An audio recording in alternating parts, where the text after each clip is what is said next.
Call the meeting to order. We'll do the Pledge of Allegiance. I pledge Allegiance to the flag of the United States of America and to the republic for which it stands, one nation, under God, indivisible, with liberty and justice for all. Jenna, roll call, please. Mr. Walentowski. Here. Mr. Pop is not here. Mr. Dunham. Yes. Mr. Gustafson. Here. Mr. Moon. Here. We need the approval minutes of the regular meeting of October 22nd, 2020. Motion? Second. Any discussions? None being, Jenna, roll call. Mr. Walentowski. Yes. Mr. Dunham. Yes. Mr. Gustafson. Yes. Mr. Moon. Yes. Thank you, Jenna. I guess we go down to the city manager's report. Now we're working on the budget and finalizing that. We'll have the first reading at the next November meeting. Probably afterwards we'll meet for a little bit just to go over some particulars. We're talking about this parking garage debt service, and we're looking at that pretty hard to see, and I think it does. Makes financial sense to pay that debt off. Make it go away. How big is it now? Well, it's with the payment, we have a payment due, I think, in December. So it's well over $500,000. We have that rainy day fund that's hanging out there. And, we talk about the interest that we're paying when we're looking at the bonds. And the big issue is whether if there's an early call provision on that bond, which it probably is. And we're checking with our bond advisor on that. So if there's an early call provision on that bond, then that sets the pathway to pay the bond off early. And there's savings there right out of the gate. If we pay the thing off, there's about a $90,000 savings right out of the gate based on the interest that we wouldn't pay over the next 8 years, because the thing runs till 2028. Plus, there'd be immediate influx of cash of about $60,000 to the general fund, because the annual debt service would go away, and we're gonna need some influx of cash in the general fund, no question.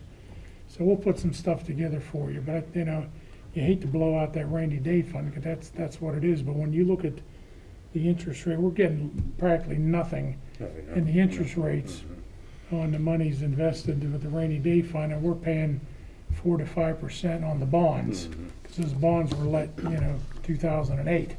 So paying 4 and 5% on it's unheard of, in this market. But we're locked in, so we're going to look hard at that. I think we need to look hard to see paying that thing on. Get that damn garage, put it behind us in a rearview mirror, and move on, man. So. I wonder how many bonds we would have left then. I mean. Oh, there's a Penvest loan, Ron, and there's a couple loans hanging out there. We've done very well, as you guys know, being aggressive, paying these things off. We have a small lease with that street sweeper, and I think there's a handful of loans and things that come up in this decade that will need to be tended to. And the big thing is the new money we borrowed, the $14 million. The problem is that they structured the debt of that borrowing to coincide when something was paid off. So it's not like we're going to see an immediate relief. Say a couple years down the road, we're paying $200,000 a year on an issue. One would think, okay, well, that's gone. But the problem is then the new debt service escalates to coincide when that old debt service would have been paid off, which is a smart way to structure things. But there's not going to be any immediate savings, because the debt service is going to escalate on that $14 million we borrowed. So there's a couple of factors to look at, but I think his garage debt, we need to liquidate that thing and be done with it and put it behind us and move on. So we'll talk about that after the next budget meeting. We'll have a bit more information at that point. Insurance numbers in yet? Nope. Nope. More, like I said, the budget, that's what's hanging out there, the workers' comp and the other insurance numbers. We're waiting to hear something by mid-November. We're pushing to have something by mid-November, so hopefully we'll have some numbers by the next council meeting to be able to finalize the budget. But right now, preliminarily, we have a balanced budget with no tax increase. it's reasonable and realistic. And there'll be a probably slight increase in water and sewer rates, which we'll discuss at the next time. Mhm. So that's all I have. Okay, thank you, sir. Appreciate it. Current business, we have a proclamation for Team Foster. Jenna, please. Whereas Team Foster was founded in the memory of Captain Eric Foster, a former Oil City resident who gave his life in service to our country and was welcomed to Oil City to rest. And whereas Team Foster, No Hero Left Behind, was founded in Eric's memory to raise money to partner injured and disabled veterans suffering with combat-related disabilities, including post-traumatic stress disorder and traumatic brain injury, with specially trained service dogs at no cost to those veterans. And whereas Team Foster's signature event is the Foster 100, a 100-mile cycling event which will be coming through Oil City on November 7th, 2020, en route to Pittsburgh. And whereas the City of Oil City is proud to have the Foster 100 No Hero Left Behind ride pass through the city and welcomes Team Foster in memory of Captain Eric Foster. Now therefore, I, William P. Moon, Jr., Mayor of the City of Oil City, do proclaim Saturday, November 7th, 2020 as Team Foster Day, No Hero Left Behind in the city, and encourage our citizens to support and donate to this great cause to benefit our nation's veterans suffering from combat-related disabilities. William P. Moon, Jr., Mayor. Thank you, Jenna. November 7th, 2020. Thank you, Jenna. Yes, we'll be presenting this Saturday morning at 7 a.m. when they take off from here to Oil City to Pittsburgh on that 100-mile trip. They'll be coming in, I think, later tonight, or later Friday night, and staying overnight, and getting up in the morning. They're going to take off from Central Avenue Plaza and go down east first to west first. So Chief and Howard are working cones out and stuff, so we can have cones out for them. But Lee James is going to be there. He's presenting a proclamation, same as I am, so we'll be 7 a.m. Mm-hmm. Bright and early. Yep, bright and early. So, yep, but that's what these guys do. So, I haven't heard. Bob Kellner's the one that set this all up, because this was his nephew. So, Bob pretty much asked them to come up here to bike out of the Oil City of Eric's hometown. So that was nice of Bob to do that, and for us to do this as well. So, okay. Motion? Yes. Just You do that. no, just letting you know we're doing that. Next we have vouchers. To the Mayor and members of City Council, General Fund, $699,913 each. Water and Sewer, $185,579.08. Capital Reserve Account, $2,116.93. Arts Council, $5,129.55. Payroll Account, $938.70. Parking Revenue Account, $915.88. Water and Sewer Projects, $103,837.50. Industrial Park, $949.22. I have audited the foregoing checks and fund documents with Michael A. Haney, City Controller, October 29th, 2020. Thank you, Jenna. Need a motion, a second for the vouchers. Motion. Second. Any discussions or questions? I do have one question. I see a lot of little Hepburn tilts and transactions here and there through the vouchers, but there's a pretty large one out of water and sewer. Would that be counted as a pension contribution from that, or? Okay, so it's part of the city's obligation to fund the employees' Yes. pension. So, okay. Mostly I see there are $109 and things like that, but all right. I wasn't familiar with that with the previous. So you've done that, yeah. Okay. I assume so. Yeah, they're pretty large. Is that any of that state aid, or is that? Would be some state aid, and then it would be the cities with the shortfall from the state aid, what the city would have to kick in. Yeah, okay, thanks, Mark. General roll call? Mr. Walentowski. Yes. Mr. Dunham. Yes. Mr. Gustafson. Yes. Mr. Moon. Yes.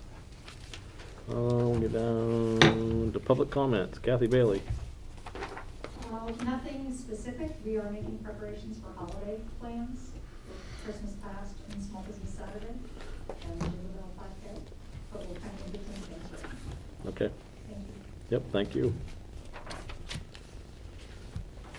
Anybody in the back row? Everybody going, how you making out in the water, Jason, up at Holiday? The main's in, there's 5 trunk line crossings where we have to cross the road and go underneath that 6-foot deep, big, 4-foot round storm line. Oh, culvert? 2 of those are in place. We just crossed over at Water Street, so that leaves 2 crossings and, service lines, and it'll be complete. So it's going, By the, it's going okay. by the end Narrow of, road. by the end of the month? We're looking to be out of the roadway, could possibly be next week, and then towards the end of the month, hopefully we'll wrap it up. Good? Sound like a good project. Yeah, yeah, yeah, That's it'd be good. nice to have it done. Yeah. How's Jeff making out with the sewer? Well, we got our first COVID-19 case over there with the subcontractor. So right now the job is shut down, and so that crew is going to quarantine for, of course, 14 days, and Thomas isn't real sure if they can get another crew in here to fill in, so I'm waiting until tomorrow to figure that out. Okay. It looked pretty quiet today, I was wondering. Yeah. Mhm. And they were supposed to pour a massive amount of concrete tomorrow, which would have been perfect day. Yeah. You know, we get this stretch of good weather, and this couldn't happen at the worst time. It's too bad. How's Howard making out with the leaves? Almost done. I'm building a big pile. Mr. Barsick, you have anything for us tonight? No. Oh, good. Thank you for being here. Anything from the good of the table? I just wanted to say, and kind of goes along with these projects, I don't think I've ever seen more cranes or aerial lifts in downtown Oil City than in town. So there's a lot of projects going on. It's kind of good to see. Looks like progress to me. Somebody had mentioned he hasn't seen that many cranes since the heyday of Oil City, you know, back in the day. I think I saw one at Country Fair the other day, so they must have been lifting rooftop units or something, but We got a lot of work. I see they were paving down at the end of Elm Street today, into the Yeah. transportation hub. Yep, so a lot of stuff happening in town. Mhm. We've had a lot of inquiries about the hotel across the street. I thought several weeks ago that they were taking last best offers, the bank was, but apparently they haven't done anything yet. Well, you haven't talked to the guy from South Carolina? Yeah, I've talked to numerous guys, that's the whole point. A guy Oh. from Virginia, a guy from South Carolina, a Oh. guy from North Carolina, it's different players here. Yeah. And they all keep asking, well, what do you think needs to be done? How much you think I'm gonna have to put into it? And of course, how much money we're gonna give them. That's the biggest thing, how much money the city's gonna kick in. And I says, unless we have some kind of prospectus to see what we're looking at here, I says, you know, we could probably work with you on LERTA or some kind of tax incentives, but I says straight up cash contributions or grants, I said, that ain't gonna happen. Yeah. And then when they start talking that, to me, they're not even serious. Yeah. When they start talking, they're looking for handouts and stuff before they even get in the ballgame. They're not worth the time of talking to them. But I've had numerous inquiries from several people over the last 2 weeks. So I don't know what the hell's going on. Huh. But the bank, like I said, the last I heard, they were taking last best offers, and that was a month ago. So, The attorney hasn't called you back. No, but the fellow in the Carolinas told me they're just waiting to get the deed. That's what I heard. The guy from South Carolina, what he was telling me, middle of the month, Yeah. so. So hopefully there'll be good things there. Yeah, Come out of it. yeah, before the end of the year. well, at least I think everybody has a realistic expectation. The place needs Work. work. It needs Yeah, money but- put into it. Now, yeah. the guy I was talking to today, he was saying his goal was to get 40 or 50 units right out of the gate spruced up, remodeled and everything else, and continue to work on the upper floors. But then I said that fire suppression system needs to be taken care of, which he was not aware of. That's a big deal. The chief was working with trying to get that straightened out months ago. The roof needs tended to, the outside just needs a general sprucing up all over. So, you know, you're talking a couple $100,000, I think, just to get the place Oh, yeah, spiffed up and ready to go. It's a lot of building there. There's a lot of building there. So, Okay. Need a motion to adjourn. Motion. Can I roll call? Mr. Wolontowski. Yes. Mr. Zeller. Yes. Mr. Gustafson. Yes. Mr. Moon. Yes.